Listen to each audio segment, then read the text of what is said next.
위클리 아웃룩에 대한 시간입니다. 오늘 위클리 아웃룩에서는 나스닥부터 순차적으로 분석을 하도록 하겠습니다. 나스닥 먼저 볼게요. 나스닥에 있어서는 지수 자산에 있어서는 ES를 조금 주목을 해보겠습니다. ES의 이전의 움직임이 금요일 날에 있어서 굉장히 큰 하락을 보여줬어요.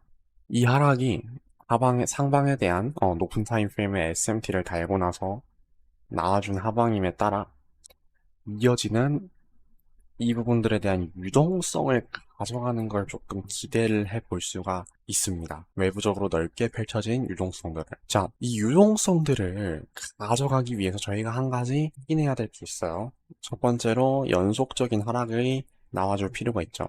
지금 저희가 관측한 첫 번째 근거는 뭐예요?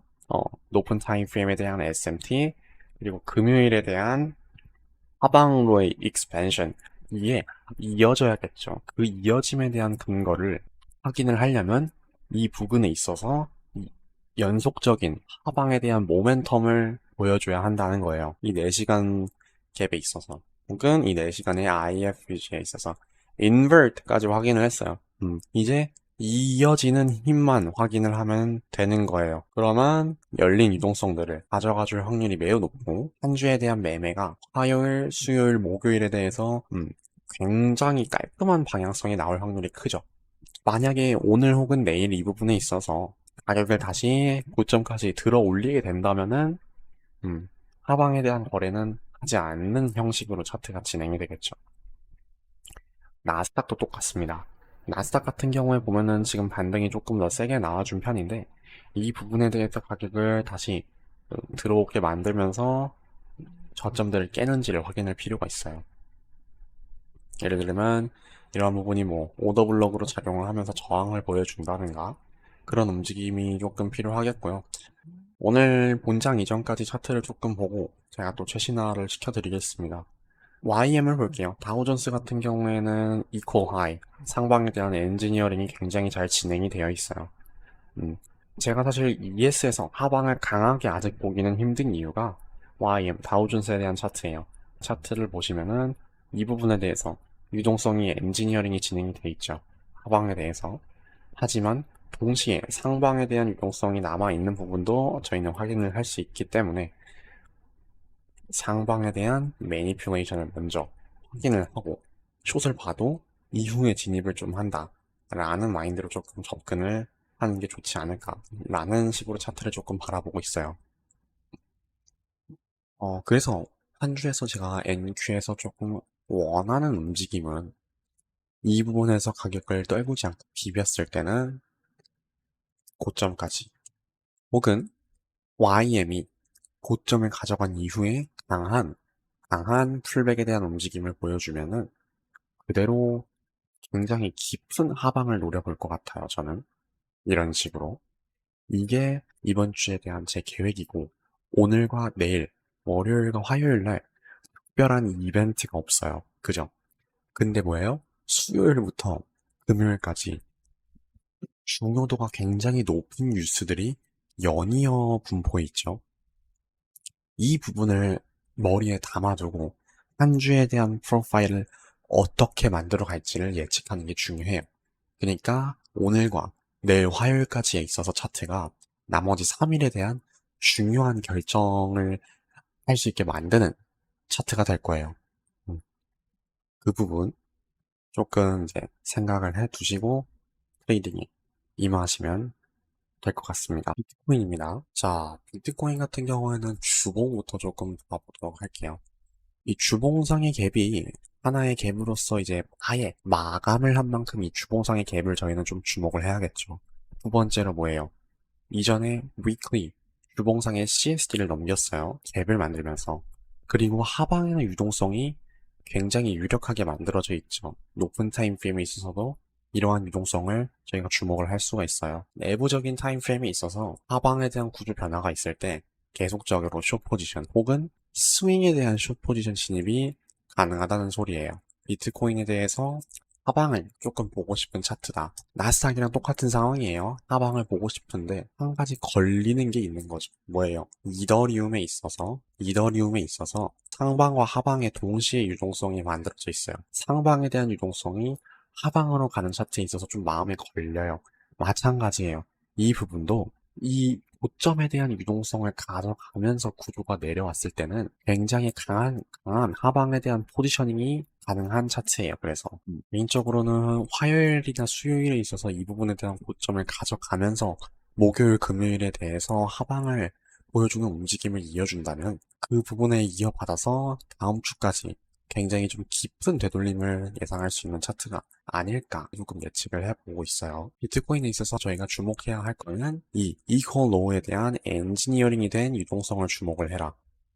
그리고 이 부분에 있어서 일봉상의 IFB죠. 이 부분이 어떻게 가격을 홀딩하거나 이 부분에 대해 가격이 빠지는지도 조금 주목을 해야 될 것 같아요. CME 차트에 있어서는 특별하게 저희가 주목해야 할 부분은 나오지 않았어요. 단지 이 부분에 대한 볼륨에 대한 임밸런스가 있죠. 이 볼륨에 대한 임밸런스를 조금 채우는지를 봐야 할 것 같아요. 위클리에 있어서. 이 위클리에 대한 볼륨 임밸런스를 채우게 되면은 비트코인에 대한 주봉상의 갭이 있죠. 이 부분에 대해서 되돌림을 주는 격이 돼요. 이 부분에 대한 저항을 기대할 수 있다 이거예요. 하방에 있는 유동성을, 자 다시 이 유동성을 하방에 있는 이 이퀄 로우에 대한 유동성을 지금 가져가지 않았어요. 그러면서 주봉상의 갭에 대해서 되돌림을 준 이후에 내부적으로 이 유동성들을 다 매니퓰레이트 시킨 이후 주봉상에 대한 저항을 보여준다면 그죠? 이더리움에서 본 시나리오와 똑같이 상방의 유동성들을 가져가고 하방에 남겨진 유동성을 향해 좋은 포지션을 집을 수 있겠죠. 그래서 비트코인과 이더리움에 대해서도 하방을 보고 싶으나 어느 정도 컨펌이 조금 보고 싶은 시나리오가 진행되기 위해서는 앞선 1차적인 시나리오가 진행이 돼야 한다. 비트코인과 이더리움은 하방에 대한 유동성들을 전체적으로는 주목을 하고 싶다. 그 다음, 자, 골드 볼게요. 골드 같은 경우에는 상방에 대해서, 이전에 제가 언급했듯이 굉장히 좋은 익스펜션을 보여주었어요. 익스펜션을 보여준 이후에, 이 차트에 있어서 보게 되면은, 일봉상에서 차트가 고점을 뚫고, 가격대가 머무르는 중이에요. 근데 지금, 일봉상의 갭에 대해서 가격이 홀딩 중에 있죠. 계속해서 상방을 보는 게 유리한 차트다. 내부적으로 하방에 대한 매니플레이션이 나왔을 때 계속해서 상방을 노리는 게 훨씬 유리한 차트입니다. 왜? 실버를 볼게요. 실버를 보면은 이전에 고점을 뚫고 나서 주봉상의 갭이 생겼어요. 이 갭에 대해서 재차 반응을 주면서 상방에 대해 열린 외부적인 유동성을 가져가 줄 확률이 굉장히 높아요. 골드에서는 되돌림 이후에 롱 포지션을 본다. 라고 저는 조금 생각이 들어요. 왜냐면은 보시게 되면은 이전에 실버 차트에 대한 저점에 대해서 조작, 매니플레이션이 나왔죠. 이후에 나온 발산의 움직임에 있어서는 그대로 내부적인 되돌림 이후에 그대로 일정한 유동성까지는 가져올 확률이 굉장히 높습니다. 움직임이 이어져야 돼요. 그리고 골드에서도 일정한 PD 어레이를 만들었죠. 주봉상의 갭이 형성이 되었어요. 각각의 이런 높은 타임프레임의 PD 어레이를 저희는 주목할 필요가 있다. 골드, 실버는 되돌림에 대한 롱 포지션이 유리하다. 그리고 오일은 숏 포지션이 유리해요. 오일에 대해서는 롱 포지션을 굳이 보고 싶지는 않은 차트예요. 하방에 대한 유동성이 굉장히 강하게 깔려 있어요. 저점들이 강하게 굉장히 깔려 있죠. 최종적으로 이 부분에 대한 저점까지 유동성이 열려 있음을 저희가 확인할 수 있고요. 높은 타임프레임에 대한 SMT가 발동을 했어요. 이 부분에 대해서 유동성을 몽땅 가져갔죠. 그 이후에 뭐가 나와요? 이 부분에 있어서 이 당시에는 뉴스로 인해서 굉장히 큰 캔들이 나오면서 하방까지 내려왔는데 유동성을 가져가고 하방에 대한 움직임의 신호를 보여준 이후에 되돌림을 50% 구간까지 적절하게 주었죠. 그죠? 50% 구간까지 적절한 되돌림을 준 이후에 일봉상에 있어서 트렌드에 대한 변화를 보여줘요. IFVG로서. 그리고 그 부분이 동시에 주봉상의 꼬리를 단 리젝션 캔들을 보여줍니다. 이 부분에 있어서 저희는 하방에 대해 연속적인 움직임을 확인했을 때 숏 포지션을 진행시킬 수 있다는 거예요. 한 가지, 최근의 움직임이 굉장히 더뎌요. 그렇기 때문에 어느 정도 움직임이 들어왔을 때 저점을 깨면서 관련 뉴스나 어느 정도 움직임에 대한 힘이 들어왔을 때 저희는 크루일에 대해서 숏 포지션을 진행시키는 게 유리하다. 크루일 같은 경우에는 이 주봉상의 갭에 대해서 지금 홀딩이 나오고 있어요. 이 주봉상의 갭을 확실하게 깰 때 큰 매도에 대한 힘이 나올 거예요. 지금 몸통으로는 아직 주봉상의 갭을 넘기지 않았기 때문에 깼다고 보기에는 어려운데 이 갭을 깼을 때 되돌림이 있어서 더 큰 매도에 대한 방향의 힘을 저희가 좀 실어볼 수 있어요. 다음, 달러 차트입니다. 달러 차트는 크게 볼 게 없어요. 하방에 대한 유동성을 가져갔어요. 이전에 굉장히 크게. 이 유동성들을 가져갔음에도 불구하고 상방에 꼬리를 달면서 가격에 대한 회복 의지를 전혀 보여주고 있지 않아요.